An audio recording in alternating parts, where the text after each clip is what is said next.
Halo, selamat datang kembali di channel United Identity, channelnya fans Manchester United yang selalu berpikir logis dan sistematis. Kalau menang, terus aja ngomongin berepisode-episode gitu ya. Kalau kalah mah cukup sekali aja. Jadi, masih berbau-bau kemenangan 3-2 atas Ipswich Town tadi malam, tadi pagi ya. Kemarin jadi ternyata kita ini udah sebulan loh di Liga Inggris nggak pernah menang gitu di Liga ya. Terakhir itu kemenangan kita itu adalah waktu tandang melawan Fulham 0-1 kita menang di mana cetak golnya oleh Lisandro Martinez. Jadi setelah itu 1 bulan kemudian baru menang lagi di Liga Inggris. Wah, ini jangan sampai sebulan sekali nih menangnya nih. Bahaya banget. Oke, jadi kan kemarin setelah pertandingan ada press conference ya seperti biasa. Jadi ada dua dua hal penting lah yang coba gue bahas gitu. Ya biasalah kalau kemarin kan biasanya nanya mengenai ya performance gimana Dorgu kan pasti bakal absen 3 pertandingan. Gue di episode sebelumnya gue udah bilang ya. Terus bagaimana dengan penampilan tadi, ya dia bilang bahwa ya gimana susah kan dengan 10 pemain. Terakhir kita 10 pemain itu lawan Arsenal dia bilang katanya ya. Ya kita harus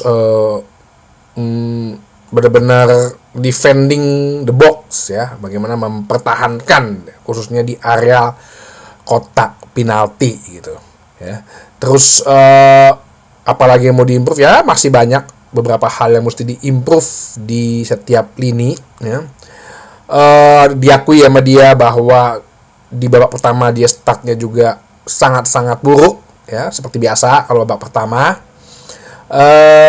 Mengenai Andre Onana ya, dia bilang kita akan urusin hal itu ya. Ya sebenarnya sadar juga dia kalau yang pertama kan bener-bener sebenarnya bukan murni kesalahan dia ya, udah gue bahas juga gitu loh. Nah tapi dia tidak mau menunjuk ke satu orang, tapi dia harus dia bilang harusnya sih ini diimprove secara tim ya, karena gue pertama dia bilang sih lebih kepada komunikasi sih sebenarnya. Nah yang ada satu hal yang menurut gua wartawan juga akhirnya mungkin nyadar lah ya, bukan mungkin, wartawan tuh sadar gitu, termasuk gue gitu, termasuk juga mungkin yang nonton. Makanya itulah pentingnya nonton sepak bola secara utuh, jangan nonton highlights, jangan nonton di YouTube highlights terus lo cepet-cepetin cuman gol-golnya doang, enggak. Jadi wartawan itu mempertanyakan mengenai set piece ya, set piecesnya. Kok tumben nih pertandingan kali ini set pieces tim lo bagus gitu kan.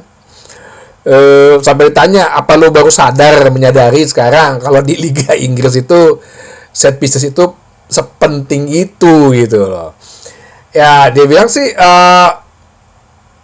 mungkin berbeda gitu ya kalau ketika bermain di Liga Inggris apapun di waktu dia main di Portugal ya. Kalau di Inggris kan memang karena lebih bermain fisikal dan namanya set pieces, bawa tendangan sudut, tendangan bebas tidak langsung, lemparan ke dalam itu menjadi hal yang penting gitu loh ya. Jadi ya gua beradaptasi dengan itu untuk mengimprove tim gua, dan sepertinya sih kita merubah beberapa strategi khususnya dalam soal penyerangan set pieces, dan hasilnya bisa dilihat lah hari ini.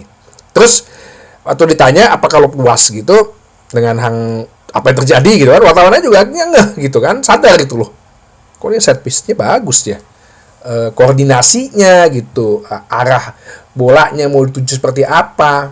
Jadi dia bilang ya memang kan kita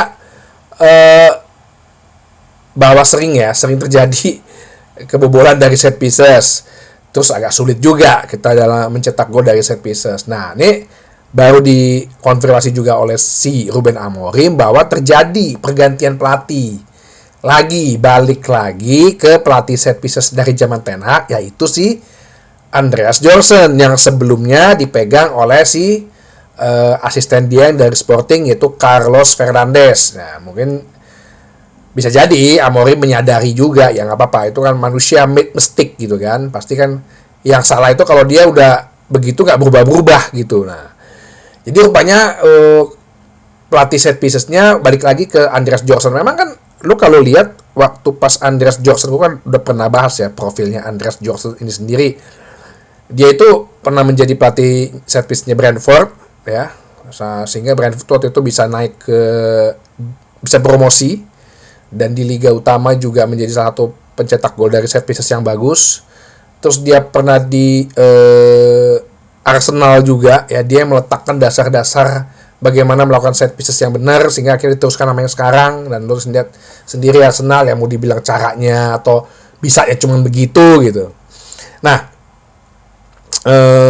waktu di zaman Ten Hag pun dari sejak waktu mulai Community Shield atau lawan Manchester City kan gue udah pernah bahas ya bahwa ini set piecesnya dia nih dari si Andreas Johnson nih mulai diterapin nih, dan kombinasinya dan kerapihan struktur dalam menghadapi set pieces atau merancang set piecesnya itu kelihatan gitu loh. Nah, itu zaman Ten Hag berapa kali kita kalau salah tersempat kok kita mencetak gol 2 atau 3 gitu.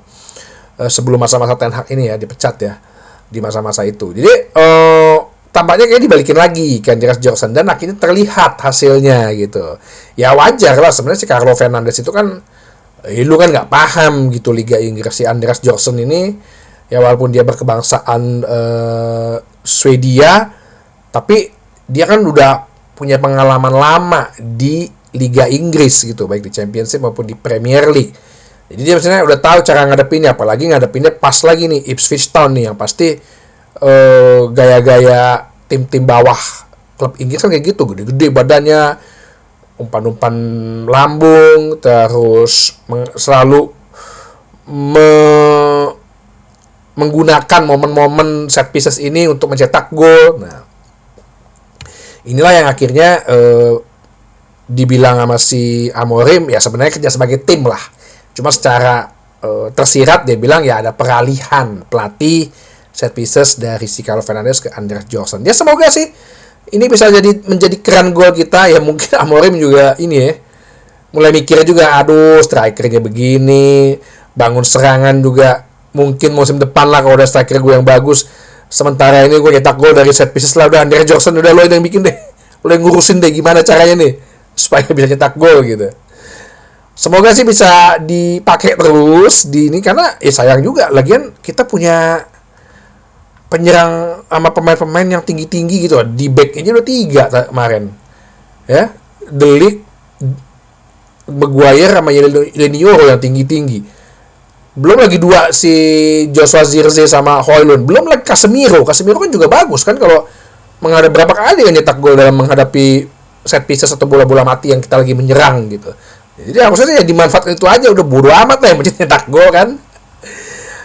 Itu sih salah satu poin yang dibahas di press conference. Nah, satu hal yang dibahas lagi ini mengenai Alejandro Garnacho. Jadi Alejandro Garnacho ini kan diganti ya karena demi strategi kan. Memang sih selama 45 menit itu jujur ya termasuk karena Patrick Dorgunya itu bermain bagus. Sisi kiri itu dia juga nyetel gitu loh ya. Dia berapa kali bisa masuk ke space yang kosong, bisa memberikan umpan, itu setidaknya bisa kontribusi lah, dan permainannya cukup bagus kok dalam sisa dibanding 2-3 pertandingan terakhir gitu. Pertandingan ini dia ya. 2 pertandingan 3 atau 2-3 pertandingan game terakhirnya dia. Nah, dia itu kan diganti karena Patrick Dorgunya kena kartu merah, dia diganti dengan Mazraoui. Ya persepsi orang jadi beda-beda karena waktu pas pergantian itu dia masuk, dia itu keluar dari lapangan.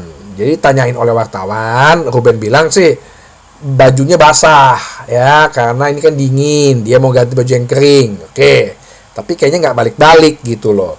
Sampai akhirnya juga yang menjadi perdebatan di sosial media adalah dia ngeposting di Instagram story-nya dia kayak dalam kehujanan duduk lagi berdiri jalan gitu menunduk seakan-akan seperti kayak kecewa gitu gue diganti.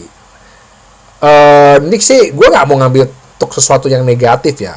Tapi memang game sebelumnya waktu kita akhirnya imbang lawan 2-2 melawan Everton itu kan dia masuk di babak kedua. Dia tuh bikin story lagi dengan caption better in second half gitu. Lebih bagus di babak kedua gitu. Jadi interpretasi orang kan adalah dia seakan-akan mengatakan bahwa untuk pertandingan Everton ya, tuh kan lebih bagus ada gue di babak kedua gitu loh. Tuh kan udah lebih bagus kan mainnya di babak kedua ketika ada gue kayak gitu loh, Garnacho. Sama seperti kayak yang tadi yang barusan ini dia kita melawan Ipswich, interpretasi orang terhadap story-nya dia itu adalah ya gue kecewa, gue lagi bagus-bagusnya gitu, gue keluar lagi. Nah kayak gitu loh. Jadi ya ini sih masalah interpretasi orang. Cuman orang ngeliatnya bahwa kok nih anak kayaknya agak jadi sengak gitu, jadi sombong gitu. Ya. Gue gak mau ambil yang negatifnya dulu. Tapi ya kalau memang misalnya itu ada hal yang dia lakukan itu seperti ada unsur kesengajaan, apalagi dia sempat balik ke dressing room terus gak balik lagi ke bench itu ya dengan alasan mau ganti baju. Sampai Ruben Amorim pun ngomong bahwa ya gue akan ngomong sama Garnacho gitu, nanti gue akan berbicara dengan dia gitu loh. Ya si wartawan kan mancing-mancing di konferensi pers ini. Oh maksud lo lu mau melakukan tindakan apa nih gitu, mancing ya. Sampai Ruben Amorim nge-kick balik, oh maksud lo gue pengen bikin dia kayak Rashford gitu. Nih hati-hati, media mencari kambing hitam lagi nih takutnya nih ya. Semoga lu semua juga jangan terlalu terpengaruh. Tapi gue yakin kalau misalnya memang dia ada unsur kesengajaan, gue yakin Ruben Amorim sih pasti akan ngomong ke dia ya. Ini orang kan udah pernah punya kasus kan sampai jadi drop dari tim, tapi habis itu dia kunjungan membaik gitu loh. Ya, dia harus sadar juga walaupun kalau misalnya emang ini benar bahwa kan segala sesuatunya ini lebih ke strategi gitu ya. Cuman kalau lo misalnya kayak kalau emang betul lo bertindak seperti itu, ya lo umur 20 tahun jangan jadi bocah umur 11 tahun juga gitu loh. Kesannya adalah lo itu punya level tinggi banget gitu loh. Iya, lo harus sadar kemarin lo masuk babak kedua memang agak lebih baik, tapi setelah Chido Obi akhirnya masuk menggantikan Højlund gitu loh. Jangan kegeeran juga. Makanya ini loh yang gue bilang, jangan terlalu mengglorifikasi gitu loh, memuja-muja terlalu berlebihan terhadap seorang pemain, apalagi pemain muda gitu loh. Kadang-kadang sifat manusia gitu ya, apalagi dengan ada sosial media. Ten Hag sendiri kan ngomong kan, kadang-kadang generasinya ini kan agak rapuh gitu ya, mudahlah terpancing gitu, mudahlah jadi emosi gitu. Gue harap sih ini anak emang nggak begitu ya, karena kalau emang begitu berarti ini bocah bener 11 tahun yang harus kembali mungkin dihukum lagi, dipukul pantatnya. Tapi gue sih masih berusaha, atau kita ya, lu semua gue ajak coba kita positif dulu ya. Mungkin dia kecewa, yes, bisa aja kecewa karena permainan dia semalam itu menurut gue permainan yang bagus sih dari sisa 2-3 pertandingan terakhirnya dia gitu loh. Bagaimana Amorim nih ibaratnya berbicara dengan dia, berdiskusi dengan dia ya, supaya dia bisa lebih ya, lo harus sebagai tim lah Garnacho gitu ya. Jangan jadi justru jangan jadi masalah baru buat gue nih. Jangan jadi duri baru dalam dagingnya tubuhnya Manchester United nih. Udah lepas Sancho, udah lepas Ronaldo, udah lepas Rashford, kok lu muncul lagi. Nah, ya, semoga bisa diatasin. Jadi itu aja ya, kita masih nikmati kemenangan ini sampai nanti hari Minggu melawan Fulham di perempat final Piala FA. Sampai ketemu lagi di bahasan berikutnya di channel United Identity, channelnya fans Manchester United yang selalu berpikir logis dan sistematis. Terima kasih.